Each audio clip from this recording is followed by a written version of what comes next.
ফেরাউন তখন নিঃস্ব দেউলিয়া, ঋণে জর্জরিত। ঋণ পরিশোধ করার ভয়ে ঘরের মধ্যে লুকিয়ে পড়ে। অতএব একে একে পাওনাদার ফেরাউনের বাড়িতে আসতে থাকে। ফেরাউন ছিল খুবই চতুর এবং প্রতারক। শুধু প্রতারক নয়, বাটপার। তাই সে ঘরের মধ্যে থাকলেও ঘরের দরজাটা খোলা রাখত, যাতে পাওনাদার বুঝতে পারে বাড়িতে কেউ নেই। দিনের পর দিন এভাবেই পাওনাদার সেখানে আসে, কিন্তু ফেরাউনের দেখা না পেয়ে তারা ফিরে যায়। ফেরাউন একা একা ভাবতে থাকে, এভাবে আর কতদিন নিজেকে লুকিয়ে রাখবো, নিজেকে প্রতিষ্ঠিত করতেই হবে। সেই সময় মিশর ছিল অর্থনৈতিক দিক থেকে বিশ্বের সেরা। অতঃপর ফেরাউন পাওনাদারের ভয়ে রাতের গভীর আধারে বলক থেকে মিশরের উদ্দেশ্যে লুকিয়ে রওনা হলেন। সারা রাত অনেক পথ অতিক্রম করার পর শেষ পর্যন্ত মিশরে পৌঁছালো। কিছু দূর যাবার পর তার বন্ধু হামানের সাথে সাক্ষাৎ হলো। তাকে দেখা মাত্রই হামান জিজ্ঞাসা করলো, প্রিয় বন্ধু, তুমি এখানে কেন? তোমার কি অবস্থা? তখন ফেরাউন বলল, বন্ধু হামান, আমি খুবই মুসিবতের মধ্যে আছি। পাওনাদারের ভয়ে লুকিয়ে পালিয়ে এসেছি। আমি একেবারে নিঃস্ব, চারিদিকে ঋণে জর্জরিত। এখন আমার কোনো একটা কাজের প্রয়োজন। তখন হামান বলল, ফেরাউন, আমারও একই অবস্থা, আমার একটা কাজের প্রয়োজন। অতঃপর ফেরাউন ও হামান কাজের সন্ধানে বেরিয়ে পড়লেন। কিছু পথ অতিক্রম করার পর তারা ক্ষুধায় এবং তৃষ্ণায় কাতর হয়ে পড়েছিল।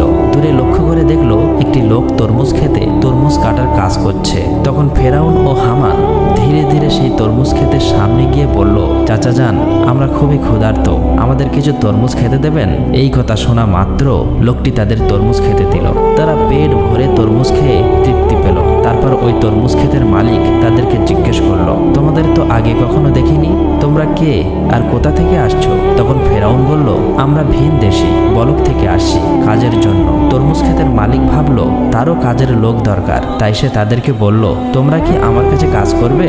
হামান বলল, অবশ্যই কাজ করব। তখন তরমুজ ক্ষেতের মালিক বলল, আমার কাছে কাজ করতে হলে সৎভাবে কাজ করতে হবে, চুরি করা যাবে না। ফেরাউন ছিল প্রতারক, তাই সে চালাকি করে বলল, আমি জীবনে কখনো মিথ্যা বলিনি, আর চুরি তো দূরের কথা। এইভাবে বিভিন্ন চালাকি পন্থা অবলম্বন করে ফেরাউন ও তার বন্ধু হামান তরমুজ ক্ষেতের মালিকের মন জয় করে কাজে নিযুক্ত হলো। পরের দিন থেকে ফেরাউন ও হামান তরমুজ নিয়ে বাজারে যায়। বাজার থেকে তরমুজগুলো বেশি দামে বিক্রি করে মালিকের কাছে বেশি লাভ দেখায়। এভাবেই আরো বেশি মালিকের মন জয় করে নেয়। বেশ কিছুদিন অতিবাহিত হয়ে গেল। একদিন ফেরাউন ওই ক্ষেতের মালিককে বলে, চাচা যান, আপনি তরমুজগুলো পিস হিসাবে আমাকে বিক্রি করুন, তাহলে আপনার আরো বেশি লাভ হবে। ক্ষেতের মালিক তার কথায় রাজি হয়ে গেল। অতঃপর পরের দিন থেকে ফেরাউন তরমুজগুলো আবারও বাজারে বিক্রি করতে নিয়ে গেল। ফেরাউন তরমুজগুলো পিস হিসাবে কিনত, মাঝে মধ্যে কিছু তরমুজ চুরিও করত এবং বাজারে এসে তরমুজগুলো কেটে টুকরো টুকরো করে চড়া দামে বিক্রি করত। এভাবেই চালাকি করে ফেরাউন অনেক টাকা উপার্জন করলো। একদিন রাতে ফেরাউন তার বন্ধুকে বলল, হামান, এভাবেই যদি আমরা শুধু তরমুজ বিক্রি করি তাহলে জীবনে কিছুই করতে পারবো না, আমাদের অন্য কিছু করতে হবে। সেই সময় ঘটে যায় এক চমৎকার ঘটনা। মিশরের বাদশাহ তার সেনাবাহিনীর দ্বারা দেশের মধ্যে একটি বিজ্ঞপ্তি জারি করে। সেনাবাহিনীরা বিভিন্ন জায়গায় গিয়ে বলে, এত দ্বারা জানানো যাইতেছে যে মিশরের কবরস্থানে একটি দারোয়ান প্রয়োজন। যদি কোনো ব্যক্তি এই চাকরি করতে ইচ্ছুক হও তাহলে সে যেন অতি সত্বর মিশরের বাদশার দরবারে যোগাযোগ করে। এই কথা বলে সেনাবাহিনীরা সেখান থেকে চলে গেল। এই সমস্ত কথা প্রত্যক্ষ পরোক্ষভাবে শ্রবণ করার পর ফেরাউন তার বন্ধুকে বলল, হামান, চলো আমরা রাজ দরবারে যাই। হামান বলল, আমার মনে হয় এটা সম্ভব হবে না। তখন ফেরাউন বলল, এই কাজ হাতছাড়া করা যাবে না, চলো আমরা একবার চেষ্টা করি। অতঃপর ফেরাউন ও হামান দেরি না করে সাথে সাথে মিশরের রাজ দরবারে হাজির হলো। মিশরের বাদশাহ তাদেরকে জিজ্ঞেস করলো, তোমরা কে আর কি চাও? তখন ফেরাউন করজোরে অনুরোধ করে বলল, আমি মুসাফির, ভিন দেশ থেকে এসেছি, আমি খুবই অভাবী। আমি শুনেছি আপনি কবরস্থানের দারোয়ান নিযুক্ত করবেন, তাই দয়া করে আমাকে যদি এই চাকরিটা দিতেন আপনার কাছে চিরকৃতজ্ঞ থাকতাম। মিশরের বাদশাহ ফেরাউনকে দেখে মনে মনে ভাবলো, তার তো শরীর স্বাস্থ্য ভালো, চেহারাও ভালো, মনে হয় সে পারবে। এই ভেবে ফেরাউনকে কবরস্থানের দারোয়ানের চাকরিতে নিযুক্ত করলো। পরের দিন থেকে ফেরাউন মিশরের কবরস্থানে দারোয়ানের চাকুরিতে নিযুক্ত হলো। দিনরাত ফেরাউন কবরস্থানের সামনে দাঁড়িয়ে থাকে, আর পাশেই একটি ছোট্ট ঘরে তার বন্ধু হামান ও ফেরাউন একসাথে বসবাস করে। একদিন রাতে কয়েকজন লোক একটি মৃত লাশকে দাফন করতে আসলো, কিন্তু ফেরাউন তাদেরকে বাধা দিল। কবরস্থানে ঢুকতে দিল না। তখন তারা বলল, কি ব্যাপার, আপনি লাশ দাফন করতে বাধা দিচ্ছেন কেন? আসলে ফেরাউন ছিল প্রতারক এবং বাটপার, তাই সে চালাকি করে বলল, আপনারা কি শোনেননি মিশরের বাদশাহ নতুন আইন করেছে, মৃত লাশকে দাফন করতে হলে 1 স্বর্ণ মুদ্রা দিতে হবে। এই লোকগুলো ফেরাউনের কথা বিশ্বাস করে নেয় এবং তাকে 1 মুদ্রা দিয়ে লাশ দাফন করে। এভাবেই প্রচার হয়ে যায় যে একটি লাশ দাফন করতে হলে 1 স্বর্ণ মুদ্রা দিতে হবে। এভাবেই ফেরাউন প্রতারণা করে অনেক টাকা উপার্জন করে। সেই সময় ঘটে যায় আজব ঘটনা। মিশরে সেই সময় আল্লাহর গজব শুরু হয়। চারিদিকে কলেরা, বসন্ত রোগে প্রচুর মানুষ মারা যেতে থাকে। অতঃপর কিছু লোক মৃত লাশকে দাফন করার জন্য কবরস্থানে আসলো। তখন ফেরাউন আরো চালাকি করে বলল, মিশরের বাদশাহ নতুন আইন করেছে, যদি কোনো ব্যক্তি কলেরা, বসন্ত থেকে মারা যায় তাহলে 2 স্বর্ণ মুদ্রা দিয়ে তবেই তাকে এই কবরস্থানে দাফন করতে পারবে। ফেরাউন প্রতারণা করে সবার কাছ থেকে স্বর্ণ মুদ্রা নিয়ে অনেক টাকা উপার্জন করলো। এভাবেই সেই বছর অতিবাহিত হয়ে গেল। এরপর ফেরাউন তার বন্ধুকে বলল, হামান, এই দেখো 2 বস্তা টাকা উপার্জন করেছি, কিন্তু এগুলো আমরা মিশরের বাদশার নিকট নিয়ে যাব। এই কথা শুনে হামান যেন চমকে গেল। সে বলল, ফেরাউন, তোমার কি মাথা খারাপ হয়ে গিয়েছে? যে টাকার জন্য এত কষ্ট করলে, সবার থেকে প্রতারণা করলে, আর শেষ পর্যন্ত কিনা সেই টাকাগুলো বাদশাকে দিয়ে দেবে? ফেরাউন বলল, হামান, ধৈর্য ধরো, আমার বুদ্ধি ক্রমশ প্রকাশ পাবে। অতঃপর সে দেরি না করে পরের দিন ফেরাউন ও হামান 2 বস্তা স্বর্ণ মুদ্রা নিয়ে মিশরের বাদশার দরবারে হাজির হলো। মিশরের বাদশা তাদেরকে জিজ্ঞেস করলো, কি ব্যাপার, তুমি বস্তা নিয়ে রাজদরবারে এসেছো কেন? তখন ফেরাউন বলল, জাহাপনা, আমি 2 বস্তা স্বর্ণ মুদ্রা নিয়ে এসেছি। এই কথা শুনে বাদশার মন্ত্রী তাদেরকে ধমক দিয়ে বলল, তোমার সাহস দেখে আমি আশ্চর্য হয়ে যাচ্ছি যে তুমি মিশরের বাদশার সামনে দাঁড়িয়ে টাকার বড়াই দেখাচ্ছ। তখন মিশরের বাদশা বলল, এত স্বর্ণ মুদ্রা তুমি কোথায় পেলে, আর এটা নিয়ে এসেছো কেন? তখন ফেরাউন বলল, জাহাপনা, যারা মৃত লাশকে দাফন করতে আসতো তাদের কাছ থেকে আমি 1 স্বর্ণ মুদ্রা নিতাম। তাছাড়া এতে আমার বেতনের টাকা আছে। আমার মূল উদ্দেশ্য হলো মিশরে গত 2 বছর যে সকল গরিব মানুষ খাজনা দিতে পারেনি তাদের পক্ষ থেকে আমি স্বর্ণের মুদ্রাগুলি আপনাকে দিলাম, আপনি তাদের খাজনা মাফ করে দিন। এমন কথা শুনে সেখানে থাকা সমস্ত লোক আশ্চর্য হয়ে গেল। মিশরের বাদশা তার এই কর্মকাণ্ড দেখে আকর্ষিত হলো এবং তার প্রতি বিশেষ দৃষ্টি আকর্ষণ করলো। পরের দিন থেকে সারা মিশরে প্রচার হয়ে গেল যে একজন কবরস্থানের দারোয়ান মিশরের গরিব মানুষের 2 বছরের খাজনা মিটিয়ে দিয়েছে। সমস্ত মিশরের লোক বলতে লাগলো, এমন ভালো মানুষ সারা মিশরে দ্বিতীয়টি দেখা যায় না। ওই ব্যক্তিটি কবরস্থানের দারোয়ান না হয়ে যদি আমাদের দেশের বাদশা হতো তাহলে কতই না সুখী হতাম। এভাবেই প্রথমে মিশরের বাদশা, তারপর মিশরের মানুষের মন জয় করে নিল। অতঃপর অনেক দিন অতিবাহিত হয়ে গেল। একদিন মিশরের বাদশা বার্ধক্যজনিত কারণে ইন্তেকাল করলেন। তখন চারিদিকে সবাই চিন্তিত হয়ে পড়ল, কি হবে দ্বিতীয় রামেসিস, মিশরের বাদশা। কয়েকদিন পর রাজ দরবারে একটি জরুরি মিটিংয়ের আয়োজন করা হলো। সেখানে থাকা বিশিষ্ট জ্ঞানী ব্যক্তিদের মধ্য থেকে একজন বলল, এইভাবে তো আর মিশরের বাদশার আসন খালি রাখা যাবে না। কি হবে মিশরের বাদশা, আপনারা সবাই আলোচনা করে বলুন। তখন সেখানে থাকা একজন বলল, হুজুর, আমাদের মনে হয় যে ছেলেটি কবরস্থানের দারোয়ান অর্থাৎ ফেরাউন, তার যেমন স্বাস্থ্য তেমন প্রখর বুদ্ধি, তাছাড়া সে তো খুবই ভালো, জনগণের কথাও ভাবে, আমাদের মনে হয় তাকে বাদশা করা উচিত। তখন সে বিশিষ্ট জ্ঞানী ব্যক্তিটি বলল, ঠিক আছে, তবে তাই হোক। সবার অনুমতিতে ফেরাউন হলো মিশরের বাদশা। যে লোকটি একদিন তরমুজ বিক্রি করত, কবরস্থানের দারোয়ান ছিল, ভাগ্যের পরিবর্তনে আজ সে সমগ্র মিশরের বাদশা। আসলে ফেরাউন যে কত নিকৃষ্ট মানুষ ছিল তা কারো জানা ছিল না। এদিকে ফেরাউন মিশরের বাদশা হবার পরে আবারও বিভিন্ন চালাকি ও প্রতারণা করে তার বন্ধু হামানকে মন্ত্রী বানিয়ে দেয়। একদিন ফেরাউন রাজদরবারে বসেছিল। তিনি হঠাৎ করে ঘোষণা করলেন, সমগ্র মিশরে গত 1 বছরে কোনো মানুষের খাজনা দিতে হবে না। এই সমস্ত খাজনা ফেরাউনের তরফ থেকে মাফ করা হবে। এই খবর পেয়ে সমগ্র বিশ্বের সাধারণ গরিব মানুষ ভীষণ খুশি হলো। অতঃপর ফেরাউন ও হামান ছাড়া যখন কেউ ছিল না, তখন হামান বলল, বন্ধু ফেরাউন, এভাবে যদি সমস্ত খাজনা মাফ করে দাও তাহলে বাদশাহী চলবে কিভাবে? ফেরাউন বলল, হামান, ধৈর্য ধরো, এরপর আমি এমন বুদ্ধি করব যে সারা জীবন আমরাই হব সমগ্র বিশ্বের বাদশা। এমন কোনো শক্তি নেই যে আমাদেরকে হারাতে পারবে, তার জন্য বুদ্ধির প্রয়োজন। এই কথা বলে তারা দুজনে একে একে চলে গেল। পরের দিন থেকে সারা মিশরে ফেরাউনের নাম আলোচিত হতে লাগলো। এই সময় হামান ফেরাউনকে ডেকে বলল, বন্ধু ফেরাউন, তুমি যদি সারা জীবন বাদশা থাকতে চাও তাহলে কিছু কাজ অবশ্যই প্রয়োজন। তখন ফেরাউন বলল, কি সেই কাজ? এরপর হামান একে একে সব বলে দিল। অতঃপর ফেরাউন রাজদরবারে একটি জরুরি মিটিংয়ের আয়োজন করলো।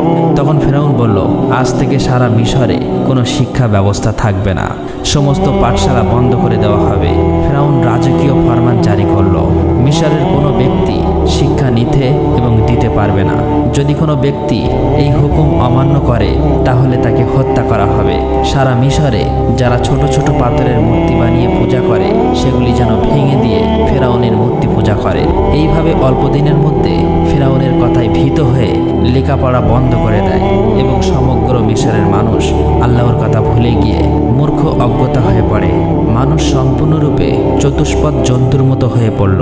এরপর ফেরাউন ব্যাপক অহংকারী হয়ে গেল। নিজেকে এত বড় মনে করতে লাগলো যে অহংকারে পরিপূর্ণ হয়ে নিজেকে খোদা দাবি করলো। দিনের পর দিন জনগণের উপর খাজনার পরিমাণ বাড়িয়ে দিল। অন্যায় অত্যাচার বেড়ে গেল। একাকী ফেরাউন সারা মিশরে শাসন কার্য চালাতে লাগলো। সুদ, ঘুষ, জেনা, ব্যভিচারের পরিমাণ বেড়ে গেল। এক কথায় ফেরাউন বনি ইসরায়েলদের অপমান অপদস্থ করতে লাগলো। শুধুমাত্র আসিয়া ব্যতীত অন্য কেউই ফেরাউনের অপমান অপদস্থ থেকে রেহাই পেত না, কারণ আসিয়া ছিল সে যুগের সবচেয়ে সুন্দরী, গুণবতী এবং ধার্মিক নারী। সুতরাং বহু বছর পর ফেরাউন আসিয়াকে স্ত্রী রূপে বরণ করেছিল। একদা আসিয়া তার নিজ কক্ষে বসেছিলেন। মনে মনে ভাবতে লাগলো, যেভাবে স্বামী ফেরাউন দেশের জনগণকে অন্যায়ভাবে অত্যাচার করছে, নিজেকে খোদা বলে দাবি করছে, তাতে নিজে তো আল্লাহর গজবে পতিত হবেই এবং দেশের সমস্ত মানুষকে ধ্বংস করবে। ঠিক ওই সময় ফেরাউন সেই কক্ষে প্রবেশ করলো এবং বলল, আসিয়া, তোমাকে এমন চিন্তিত দেখাচ্ছে কেন? তখন আসিয়া বলল, প্রিয় স্বামী, আপনি নিশ্চয়ই জানেন যে এই পৃথিবী, চন্দ্র, সূর্য, আসমান, জমিন সবকিছু সেই মহান আল্লাহ তাআলা সৃষ্টি করেছেন। সুতরাং মানুষ যতই ক্ষমতা লাভ করুক না কেন, একটি ছোট্ট পতঙ্গ সৃষ্টি করতে পারে না। মানুষ মরণশীল, একদিন সবাইকে পৃথিবী ছেড়ে চলে যেতে হবে। তাই আপনি নিজেকে খোদা দাবি বন্ধ করুন এবং আল্লাহর পথে ফিরে আসুন। এই কথা শোনা মাত্রই ফেরাউন খুবই রাগান্বিত হয়ে ধমক দিয়ে আসিয়াকে বলল, আসিয়া, এই কথা যদি অন্য কেউ বলতো তাহলে তাকে আমি হত্যা করতাম।